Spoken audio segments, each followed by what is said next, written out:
Do you remember walking into a Toys R Us as a child? The bright lights, the endless aisles, the feeling that the future was full of possibility.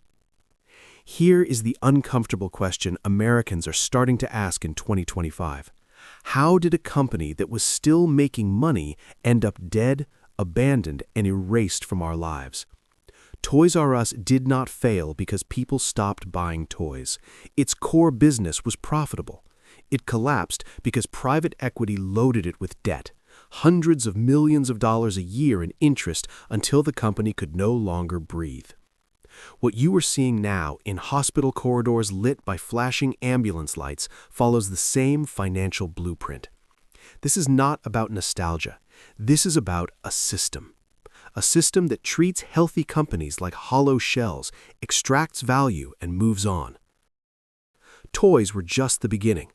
When the same model reaches your grandmother's nursing home or the emergency room you depend on, this stops being economics. It becomes survival. Stay with me, because the mechanism behind this quiet collapse is hiding in plain sight. To understand why so many once healthy companies suddenly collapse after being acquired, you have to step inside the machine itself and slow it down. This is called a leveraged buyout, or LBO. It sounds technical, almost harmless, but the mechanics are brutally simple. Imagine buying a house without using your own money. You put down almost nothing, 2%, sometimes less. You borrow the rest, but here's the trick. You do not take the loan on yourself. You force the house to take the loan. Now imagine telling that house it must go to work every day, pay interest, pay fees, pay dividends, and somehow still stand upright. This is what happens to companies. A private equity fund identifies a business that looks boring but stable, a retail chain, a hospital network, a nursing home, a dental group. The company may already be profitable, it may have loyal customers, it may even own valuable land and buildings. The fund buys it using borrowed money. Then that debt is pushed down onto the company itself. This is called debt loading, and it changes everything overnight. Inside boardrooms under fluorescent lights, spreadsheets replace long-term planning. Cash flow is no longer used to improve products, train staff, or weather downturns. Every dollar is redirected towards servicing debt. Interest payments come first. Management fees come next. Only what is left, if anything, goes to the actual business. Then comes the second move, asset stripping. If the company owns real estate, it is sold. The land under the factory, the building under the hospital, the store locations built decades ago.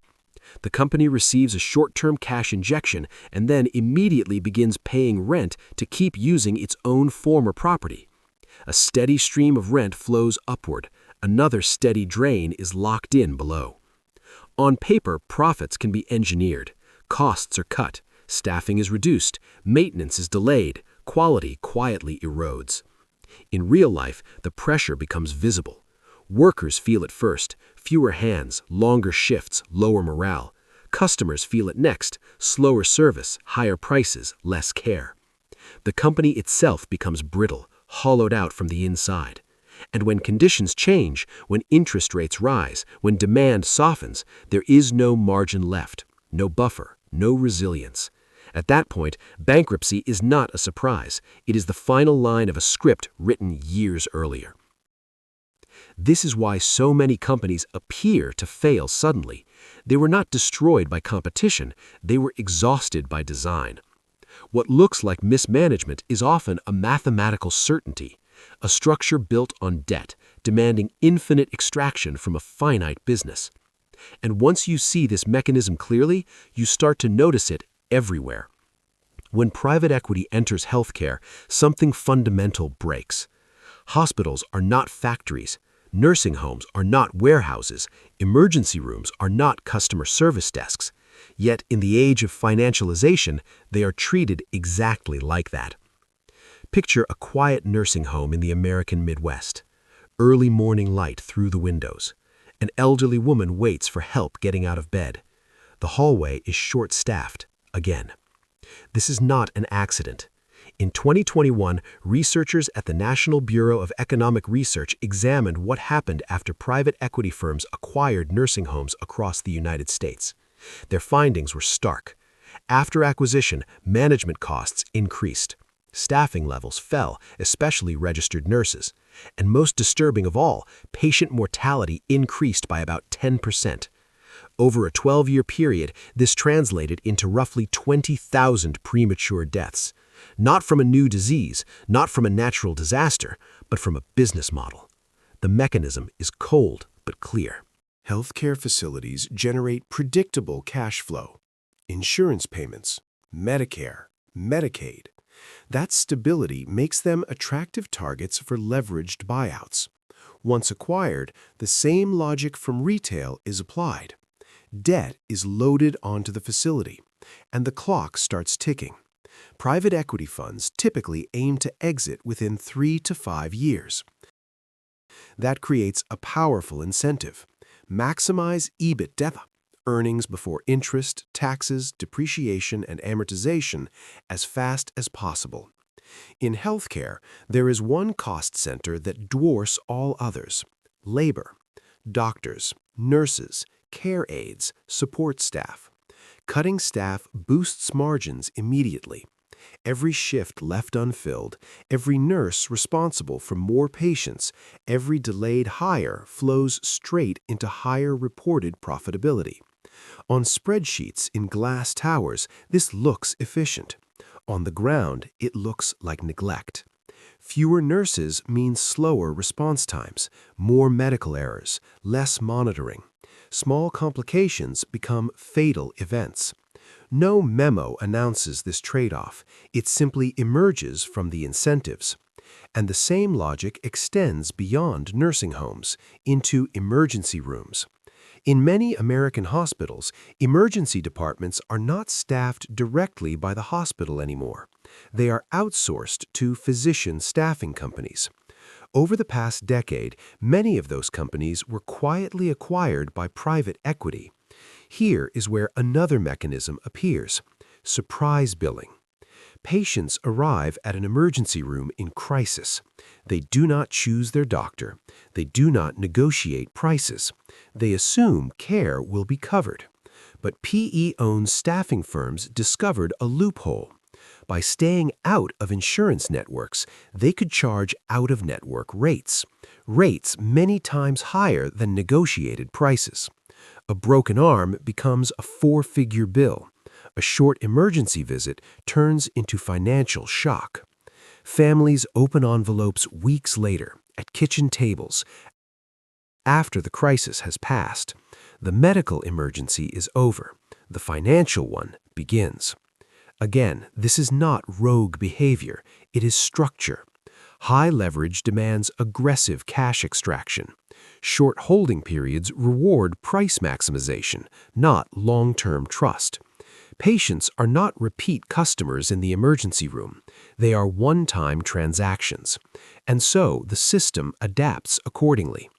Doctors feel it too. Many emergency physicians report being pressured to see more patients per hour, to order more billable tests, to think in terms of throughput and coding, not care.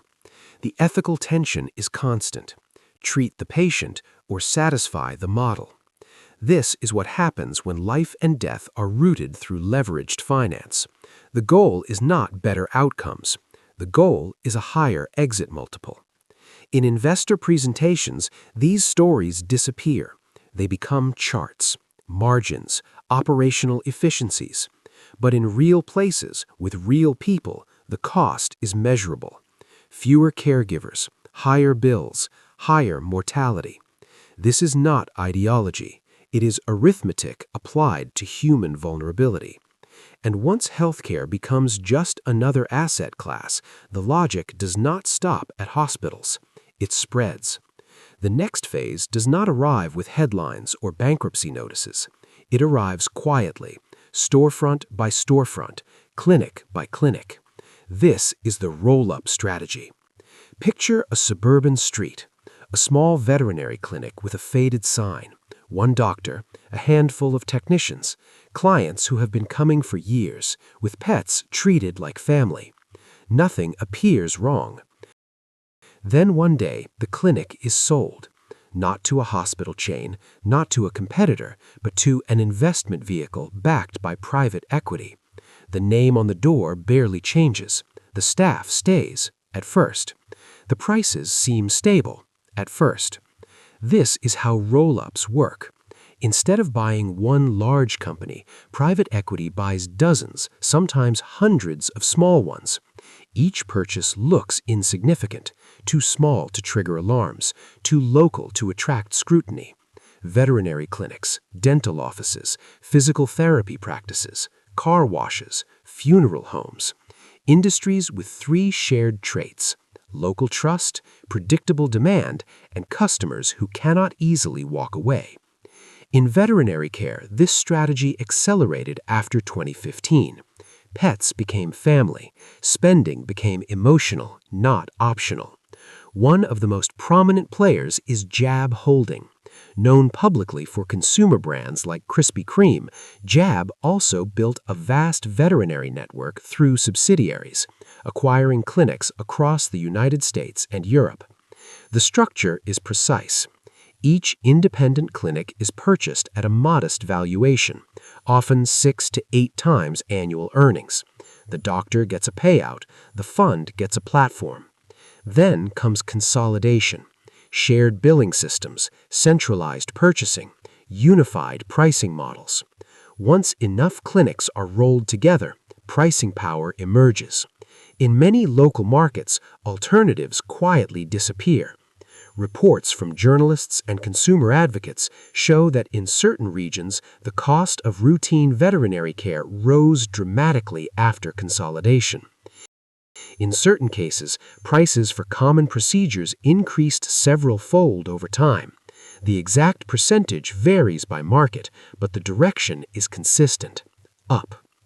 Why? Because once competition is removed, pricing no longer reflects cost. It reflects tolerance.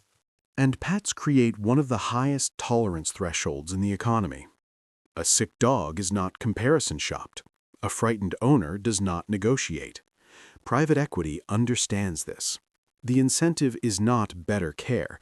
The incentive is revenue optimization. Doctors feel the shift immediately. Veterinarians who once owned their practice now report to regional managers. Targets replace judgment. Metrics replace medicine. Average invoice value, procedure mix, revenue per visit. Subtle pressure, at first. Suggest an extra test. Recommend a premium treatment. Bundle services. No one calls it coercion, but autonomy erodes. Many veterinarians enter the profession out of care, not sales. After acquisition, burnout rises. Turnover follows. For customers, the change feels confusing. The same building, the same logo, but higher bills and fewer options. And this is the core of the roll-up strategy. It does not destroy businesses, it hollows them. Once dozens or hundreds of clinics are consolidated, the platform itself becomes the asset. The fund no longer sells care, it sells scale. At that point, the entire network is packaged and sold again, at a higher multiple. The exit is clean. The profits are realized. The local market is permanently altered. What remains is a quiet monopoly disguised as familiarity. And this pattern is repeating across sectors that were once personal, local, and human. Not because of bad actors, but because the structure rewards extraction over stewardship. The roll-up does not look like a takeover. It looks like business as usual, until the bill arrives. The machine does not survive on efficiency alone. It survives because the law protects it. This is the billionaire's loophole. Imagine a late-night hospital ward, fluorescent lights, a tired nurse checking vitals, moving from bed to bed, counting minutes instead of breaths. Her paycheck is taxed as labor. Every dollar earned is treated as income and taxed at the highest marginal rates. Now shift the scene. A glass tower in Manhattan. A private equity partner signs documents in silence. No patients, no storefronts, no employees to manage directly. His compensation comes from something called carried interest. On paper, carried interest is treated as investment profit, not wages, even though it is payment for managing other people's money, even though the capital at risk belongs mostly to pension funds, endowments, and insurance pools, not to him. Because it is classified as capital gains, that income is taxed at roughly 20% at the federal level, not the 37% rate applied to labor income. The result is a structural contradiction. The nurse working overnight in a facility owned by a private equity fund can face a higher tax rate than the partner who profits from that same facility. This is not a loophole by accident, it is defended aggressively. For decades, the private equity industry has argued that carried interest rewards long-term risk-taking, that it incentivizes growth, that changing it would harm investment and jobs. Behind closed doors, lobbying does the rest. Industry groups, fund managers, and affiliated interests have spent vast sums over the years to preserve this classification. Campaign donations, policy papers, private meetings with lawmakers. The goal is not secrecy, it is normalization. When the rules favor leverage, extraction becomes rational. If profits are taxed lightly, while losses are socialized through bankruptcy, layoffs, and reduced services, the incentive is clear. Load debt, cut costs, extract cash, exit. The tax code does not ask whether value was created. It only asks how income is labeled. This protection changes behavior across the entire system. It encourages larger deals, heavier leverage, shorter holding periods. And it quietly disconnects financial success from social outcome. When a hospital cuts nurses to service debt, the tax advantage remains intact. When a nursing home reduces care hours, the returns are still sheltered. When a clinic raises prices after consolidation, the gains are still favored. This is how extraction becomes policy compliant. The billionaire's loophole does not cause every failure, but it tilts the table. It tells capital where to go and how hard it can push without consequence. And as long as this imbalance holds, the hollowing continues, not because it is hidden, but because it is legal. From the outside, everything still looks alive. City skylines glow at night, glass towers lit from floor to ceiling, stock tickers scrolling green across financial news screens. Restaurants are open, hospitals still admit patients, brands still advertise stability. But step inside the balance sheets and the picture changes. This is the hollow economy. An economy that looks healthy on the surface, but is structurally fragile underneath. Private equity does not usually destroy companies all at once. It drains them slowly, quietly, through leverage. Most buyouts rely heavily on floating rate debt, loans whose interest costs rise automatically when central banks raise rates. For years, that risk stayed hidden. When money was cheap, debt felt weightless. Low interest rates turned leverage into a profit multiplier. Companies could refinance endlessly. Payments stayed manageable. That era is over. As rates rise, interest expenses climb immediately, while revenues do not. Cash flow tightens, margins vanish. This is how zombie companies are born. Firms that generate just enough cash to survive, but not enough to invest, innovate, or absorb shocks. They cut maintenance before growth. They delay upgrades. They freeze wages. They reduce staffing to the legal minimum. The lights stay on, but nothing new is built. Now imagine thousands of these firms spread across healthcare, retail, logistics, food services, housing support. Each one optimized for extraction, not resilience. The risk is no longer individual failure, it is systemic fragility. When one highly leveraged company collapses, the damage spreads. Suppliers lose contracts, workers lose income, local tax bases shrink, communities absorb the shock while the fund has already exited. This is why downturns now feel sharper and recoveries feel weaker. The economy no longer rests on owners with long-term stakes. It rests on financial structures designed for short holding periods. And the social cost is visible. Independent business owners once formed the backbone of the middle class. They owned clinics, stores, service firms. They reinvested locally, hired locally, stayed through downturns. As private equity rolls through, that layer disappears. The owner becomes a manager. The manager becomes a cost center. Decisions move farther away, into spreadsheets, into models, into distant offices. What replaces ownership is dependency. Workers depend on employers that cannot raise wages because debt absorbs profits. Consumers depend on consolidated services with fewer alternatives. Cities depend on employers who can leave the moment returns fall. This is the hollowing. Growth without depth, efficiency without stability, profit without durability. Visually, it resembles a modern city at night. Bright windows, sleek towers, but inside, entire floors sit empty. Structures remain, but the substance is gone. The danger is not that everything collapses at once. The danger is that when a real shock arrives, a recession, a credit freeze, a health crisis, there is no buffer left, no retained earnings, no excess staffing, no slack in the system.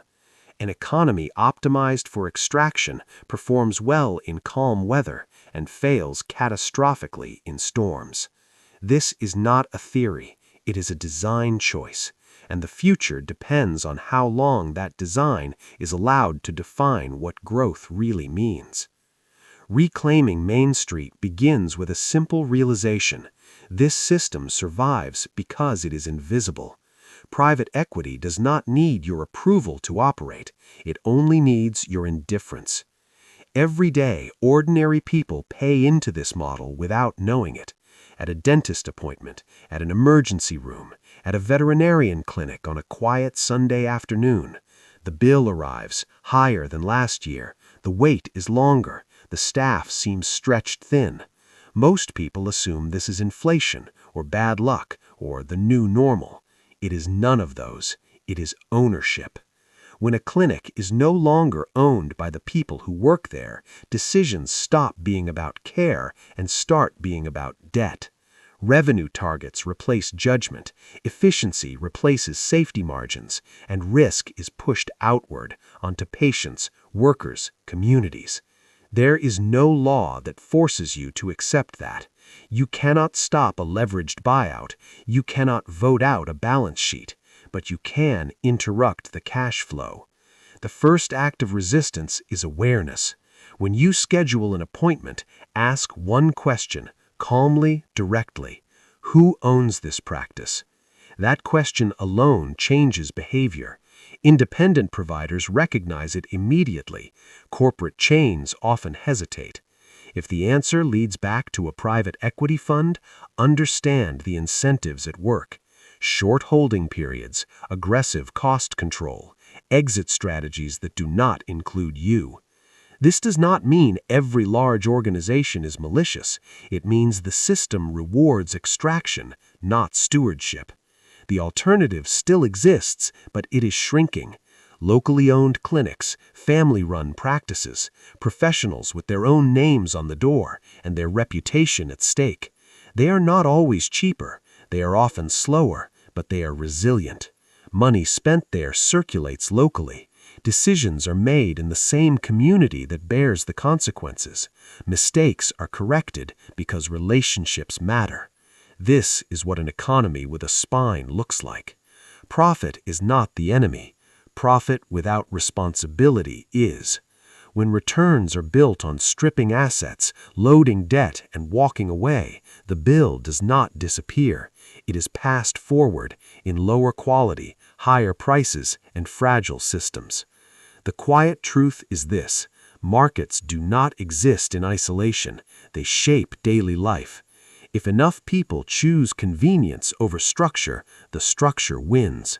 If enough people choose awareness, incentives shift. We cannot ban buying and selling, but we can choose where our money lands.